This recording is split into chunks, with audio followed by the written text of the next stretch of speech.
Hello, hello, hello. It's Mrs. Jones and welcome to my garden.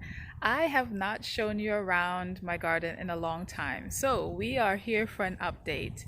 It is mid-August and it's a little overcast, so hopefully we can get through what's going on here before the rain starts falling. The sunshine's peeking through, so maybe luck will be on our side.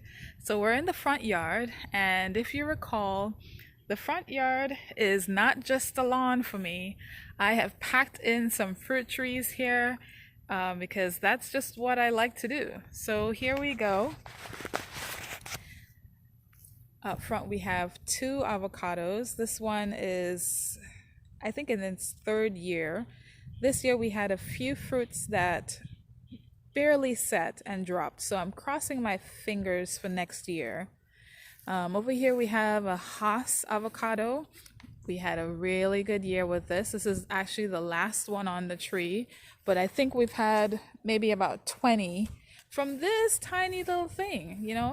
And I've been able to share with my neighbors because they come in so fast and furious all at once sometimes. Over here we've got a lychee. I'm hoping to keep that more like a small shrub, and as it grows, keep trimming it so it won't get terribly big. Just a few potted plants, longevity spinach, blueberry, pineapple, fig. This is not the permanent spot for them, but they're just hanging out there until I find its permanent home. Do you remember this coconut tree? Oh yeah, this coconut tree has been the talk of the town. Look at how many coconuts. In fact, there was another bunch this big that fell during the past storm or the mini hurricane that came through. But yeah, here we go. Just more and more flowers keep coming up.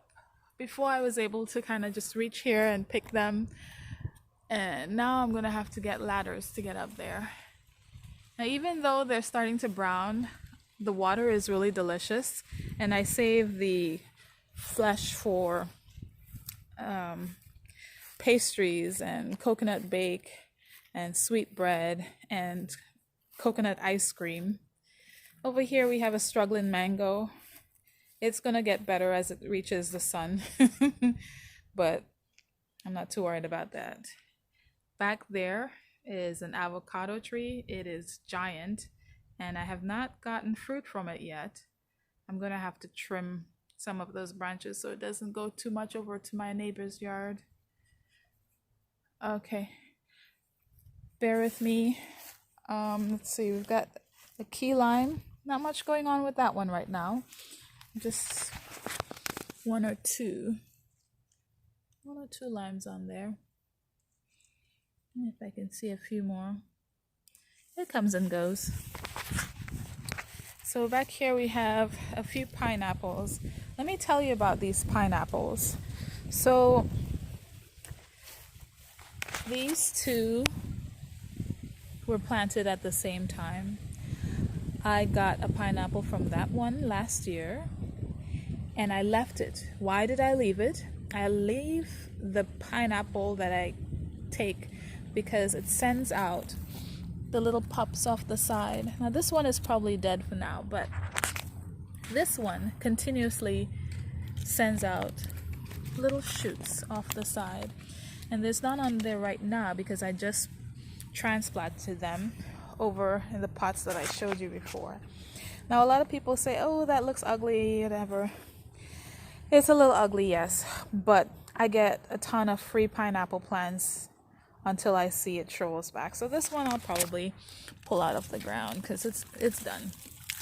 But I'm gonna leave this once it's still looking nice and green.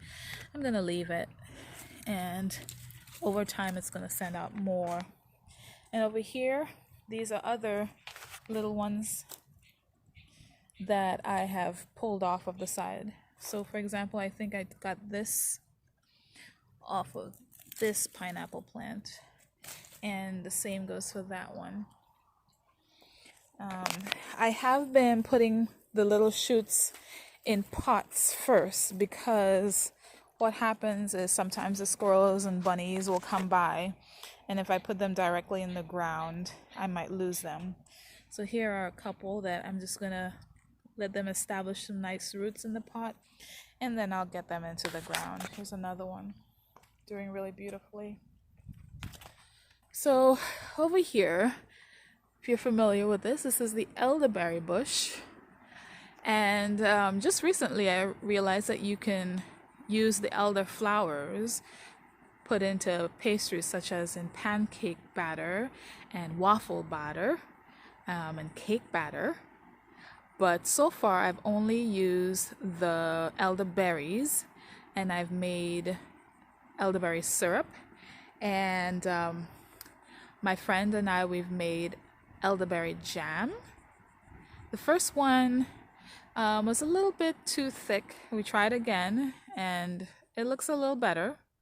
So over time, hopefully we will perfect that. But the elderberry, if you've seen some of my other videos, it's very nutritious. It's one of those immune boosters packed with a lot of vitamins and minerals that are good for your immune system.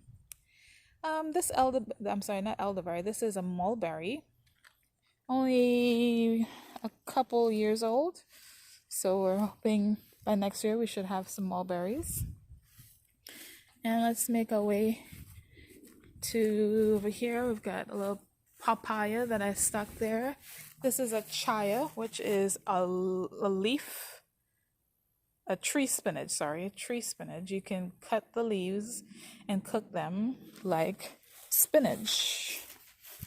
All right. All this grass here needs to be transformed into something edible, because you know how I like to pack things in. So what do we have going on back here? On this little trellis we have a muscadine grape. I recently removed bitter melon from this side just to make room for the muscadine grape to spread more on that trellis. Let's start over here and we'll work our way back around. So this is our Meyer lemon, and it's loaded. Just love my Meyer lemons. You come and you pick one or two and you put it in some tea, or you can make some lemon juice. Over here we have got fall season in production. Even though it's hot out, this is the time to be establishing your seedlings for the fall season. And I follow Grower Jim's recommendation. You can find him on Facebook and Instagram. He's got his own webpage, Grower Jim, and he gives planting suggestions for all of Florida, the 3 different zones, north, central, and south.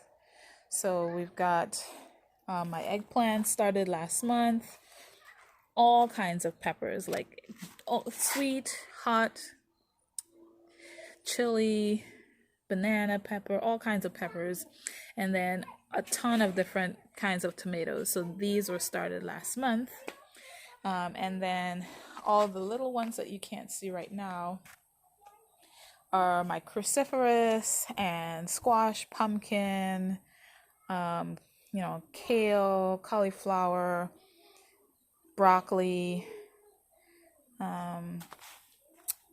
what else? All kinds of stuff. So if you want to get ideas of what's in here, I pretty much planted everything that he recommended for starting in September. Over here I've got some chamomile. As this gets bigger, it'll have some flowers, and you can actually cut the leaves off and dry them for tea. Let's see, we've got a few more starts over here. Remember, when you get chives in the grocery store, you don't have to throw them away. You can just put them in a pot and then just come again. They'll come again and you can get fresh chives. Here's some strawberries. I will talk about strawberries when I go into the garden enclosure, because I want to tell you about how I get my strawberries. But then I have several fruit trees here that I'm going to plant at a different location. This is the blackberry.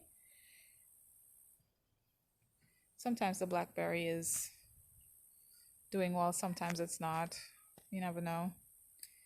Okay, I'm gonna pause this video and start a new one because this one's getting full. I will be back.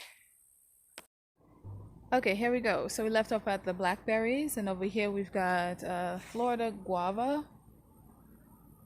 It's got tiny little flowers coming out. We've had a successful year with this. This is one of my son's favorite fruit trees to come out and check. So you've got some guavas there. It doesn't look like the typical guava that you see in the Caribbean, but as you can see, the bark is very similar, and there's some guavas. So my son's gonna be pretty excited about that. Over here we've got the Florida peach, a couple of pigeon pea trees back there, and in pots some of these have yet to find a resting home, but in pots we've got some mustard and what's back there? Tender greens. This is the Nepali cactus. You can eat the pads of the cactus, the flower, and the fruit. This is the toothache plant, and that's our dasheen bush relative to the taro. Some more green onions, eggplants, pimento, some pineapple, not pineapples, papaya that I need to find a home for. This is the moringa, very nutritious plant tree. You can eat the leaves and the seeds and the pods.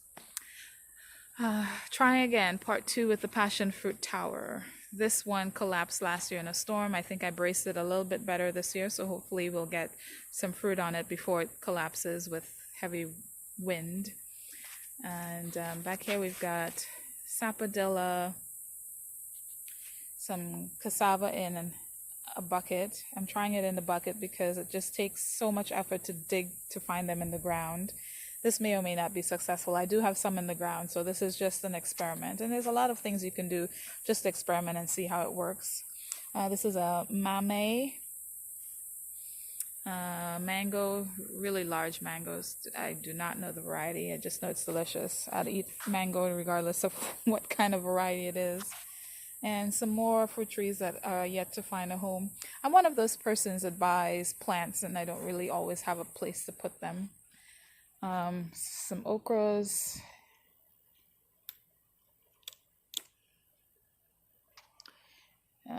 Now this is the thorny amaranth, and you can actually eat the leaves on this. They're very nutritious. You can eat them raw or you can add them to hot meals. I just harvested 2 really large eggplants from this. You know, even if you don't have a lot of space in the ground, you can put things in buckets and move them around if you need to access sunshine and water, depending on where the sun is in your yard, right? I'm going to come back to the garden enclosure because I want to show you about the strawberries there. But going in this way, we've got, this is an ice cream bean plant. It has long pods like beans that tastes apparently like vanilla ice cream. Can't wait for that. Another coconut tree. Alright, so there's our coconut, and I've got some cassava in the ground and another pot, really large pot with more cassava. Some bananas. Love me some bananas. And plum. Caribbean plum. Another mango hiding there. Back here we've got a raspberry along the fence line. I haven't gotten any raspberries from that yet, but I'm patient. And then this whole fence line is sugar cane.